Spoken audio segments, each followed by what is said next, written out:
भगवान कृष्ण को भगवान विष्णु के 8वें अवतार के रूप में और अपने आप में सर्वोच्च भगवान के रूप में पूजा जाता है। वे करुणा, कोमलता, प्रेम के देवता हैं और भारतीय देवताओं में सबसे लोकप्रिय और व्यापक रूप से पूजनीय हैं। उन्होंने हमें जीवन, प्रेम, खुशी, धर्म, मोक्ष, मुक्ति, भक्ति, योग, ध्यान, धर्म, सत्य के बारे में सब कुछ सिखाया। आइए जानते हैं श्री कृष्ण के ही मुख से निकले हुए कुछ अनमोल वचनों को। श्री कृष्ण जी कहते हैं, वह सब कुछ करो जो तुम्हें करना है, लेकिन लालच से नहीं, अहंकार से नहीं, वासना से नहीं, घृणा से नहीं, प्रेम, करुणा और भक्ति के साथ। भगवान श्री कृष्ण इस अनमोल वचन के माध्यम से कार्य करने की नीयत का उल्लेख करते हैं। जब किसी भी कार्य करने में अगर लालच होगा, बेईमानी होगी, जलन होगी, तो वो काम ना तो सही होगा, ना ही उसके परिणाम फलदायी होंगे। इसके अतिरिक्त जिस कार्य को हम पूरे मन से प्रेम पूर्वक करेंगे, तो वे न सिर्फ हमारे लिए बल्कि समाज के लिए भी हितप्रद होगा। नरक के 3 द्वार हैं, काम, क्रोध और लोभ। जो व्यक्ति कामी प्रवृत्ति का होता है, जिसके मन में लोभ होता है और जो अत्यधिक क्रोधी स्वभाव का होता है, उसके लिए नरक के द्वार सदैव खुले रहते हैं। अर्थात ऐसे व्यक्ति को तो सिर्फ नरक में ही जगह मिलती है। श्री कृष्ण जी कहते हैं, मैं ही सृष्टि का आदि, मध्य और अंत हूँ।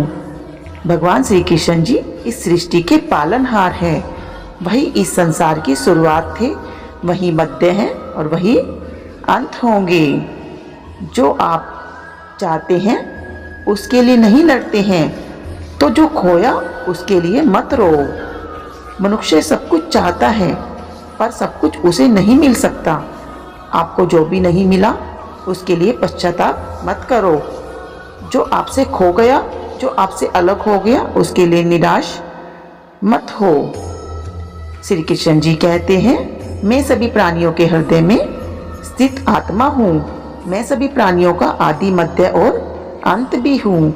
हर व्यक्ति श्री कृष्ण से जुड़ा है और श्री कृष्ण हर व्यक्ति से जुड़े हैं। वही हमारे आदि, मध्य और अंत है। ठंड या गर्मी, सुख या दुख का अनुभव करें। यह अनुभव क्षणभंगुर है।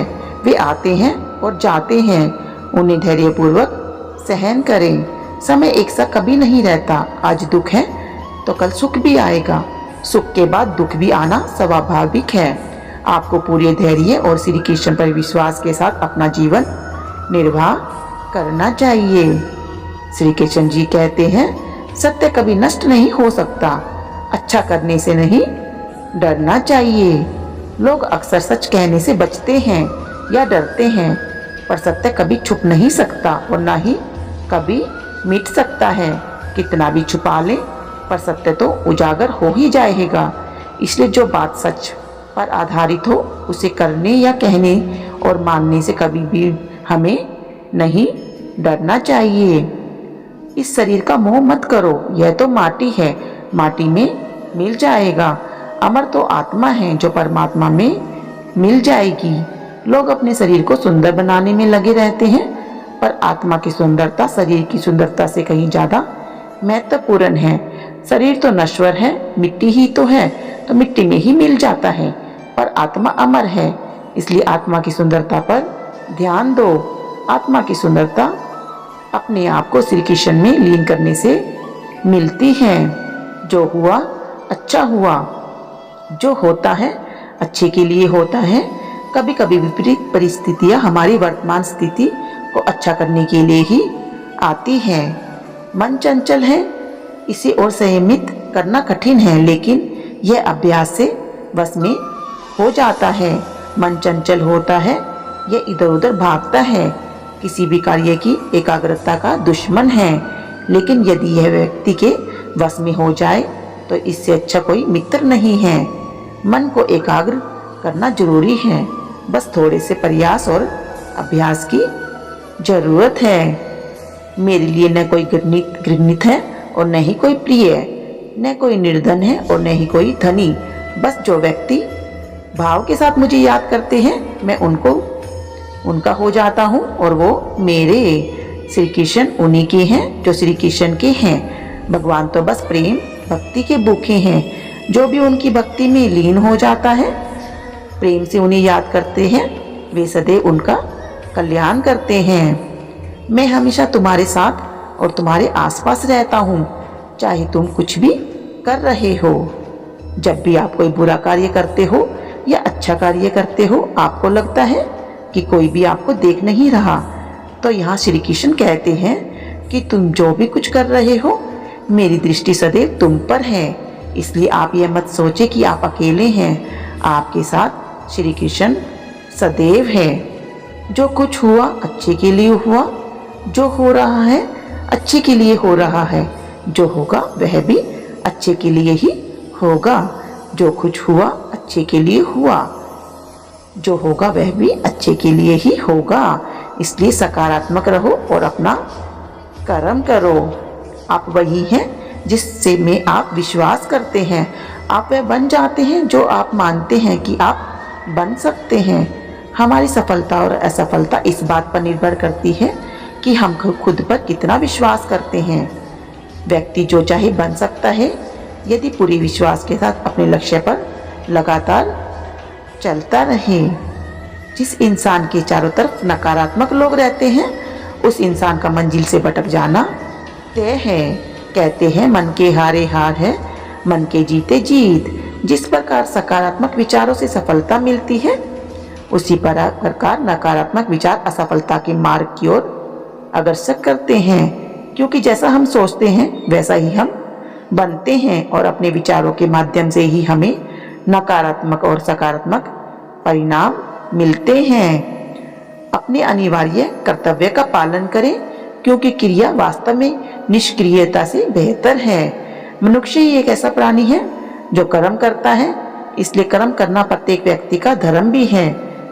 कर्म कार्य करने वाला व्यक्ति है कर्मवीर कहलाता है। इसलिए कार्य करते रहना चाहिए, खाली बैठने रहने से हमेशा बेहतर होता है। जहाँ भी सभी मनुष्य के स्वामी कृष्ण हैं और जहाँ अर्जुन सर्वोच्च धनुर्धर है, वहाँ भी निश्चित रूप से ऐश्वर्य, विजय, असाधारण शक्ति और नैतिकता होगी। श्री कृष्ण विष्णु के 8वें अवतार, जगत के पालनहार और श्रेष्ठ हैं। अर्जुन जहाँ होते हैं वहाँ निश्चित ही विजय, असाधारण शक्ति और नैतिकता होती है। समय हमेशा चलता रहता है, कभी रुकता नहीं। यदि आज बुरा समय है तो कल अच्छा अवश्य आएगा। इसलिए आप बिना किसी स्वार्थ के सिर्फ कर्म करिए, फल स्वयं खुद देगा। न तो समय रुकता है न ही एक सा रहता है। बुरा समय है तो अच्छा अवश्य आता है। सुख के बाद दुख और दुख के बाद सुख आता है। इसलिए इस पर हमारा कोई वश नहीं है, लेकिन कर्म पर हमारा वश जरूर है। आप सिर्फ कर्म करिए, फल की इच्छा किए बगैर। समय आने पर फल आपको जरूर मिलेगा। श्री कृष्ण जी कहते हैं, जो अहंकार से मोहित हो जाता है वह सोचता है मैं करता हूँ। जो अज्ञानी व्यक्ति होता है वो यह गलतफहमी पाल लेता है कि मैं करता हूँ, सभी कार्य मेरे द्वारा किए जा रहे हैं। ऐसा जान उसमें अहंकार घर कर लेता है। परंतु इस सृष्टि में जो भी है हो रहा है वो तो प्रकृति द्वारा किए जा रहा है। अज्ञानता के कारण व्यक्ति में जो अहंकार जन्म ले लेता है तो उसका पतन होना निश्चित है। मैं किसी का भाग्य निर्माण नहीं कर सकता, हर व्यक्ति अपना भाग्य स्वयं बनाता है। श्री कृष्ण कहते हैं कि जो किसी के भाग्य के निर्माता नहीं है, व्यक्ति खुद ही अपना भाग्य लिखता है। आप जैसा बीज बोएंगे ऐसा ही आप फसल काटेंगे। आप जैसा कर्म करेंगे आपको वैसे ही परिणाम मिलेंगे। यदि विद्यार्थी मन लगाकर पढ़ाई करेंगे तो परीक्षा में सफल होंगे। इसलिए हर व्यक्ति का भाग्य तभी बदलेगा जो वो ऐसे कर्म करेगा। पृथ्वी, जल, अग्नि, वायु, आकाश, मन, बुद्धि और अहंकार, ये मेरी प्रकृति के 8 विभाग हैं। जो कुछ भी है वो वर्तमान में है, जो बीत गया वो नहीं आएगा, और जो आने वाला है उसकी चिंता नहीं, बल्कि खुले हाथों से इसका स्वागत करें।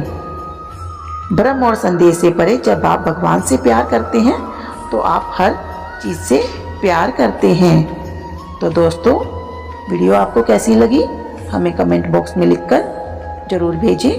वीडियो को ज़्यादा से ज़्यादा लाइक करें, शेयर करें। चैनल पर नए हैं तो चैनल को सब्सक्राइब करना बिल्कुल भी ना भूलें। जय श्री कृष्णा।